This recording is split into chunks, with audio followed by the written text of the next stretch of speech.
Yaitu rukun adalah sesuatu yang tegak dengannya ibadah dan sah dengannya ibadah dan tidak gugur dengan kelupaan.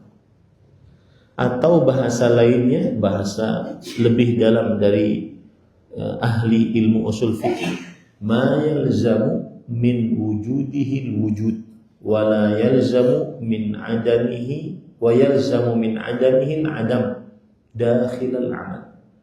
Sesuatu yang mengkonsekuensikan keberadaannya sahnya amalan tersebut dan mengkonsekuensikan ketidakberadaannya tidak sahnya amalan tersebut, dan sesuatu tersebut bagian dari amalan tersebut.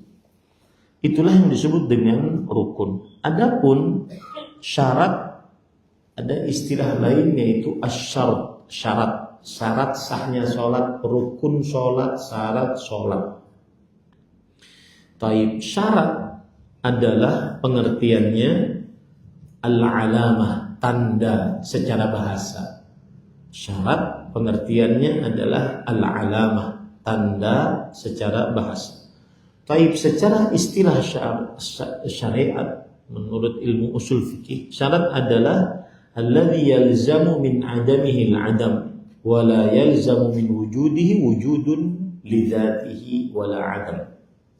Yang artinya sesuatu yang melazimkan ketidakberadaannya tidak sahnya amalan, dan tidak melazimkan keberadaannya harus ada amalan tersebut secara zatnya atau tidak adanya. Saya beri contoh. Syarat sahnya sholat, wudu, melazimkan ketidakberadaan wudu tidak sahnya sholat.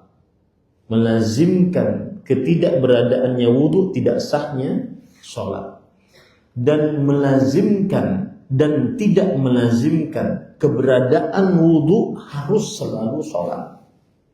Saya sedang dalam keadaan suci, berwudu, saya tidak harus sholat.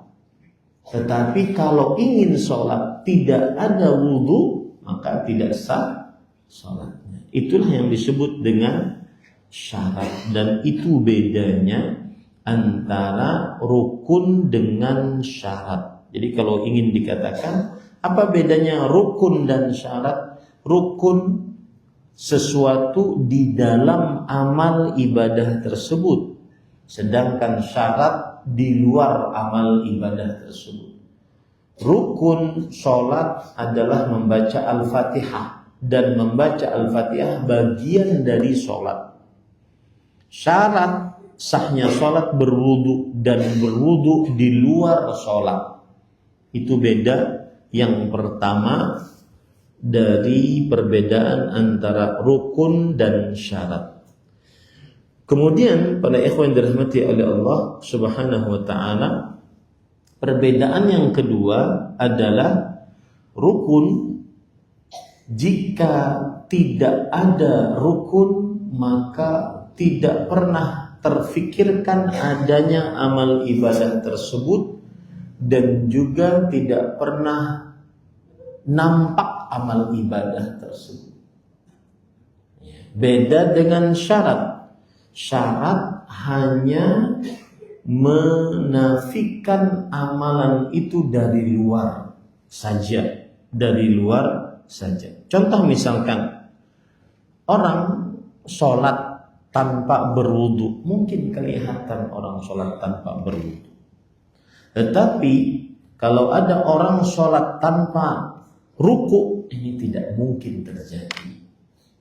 Ya, nampak saja orang sholat tanpa berwudu, dia terlihat. Tetapi orang yang sholat tanpa membaca Al-Fatihah, tanpa ruku, tanpa sujud, maka ini tidak akan terjadi baik secara pikiran kita ataupun nalar kita yang saat kita melihat orang sholat tersebut.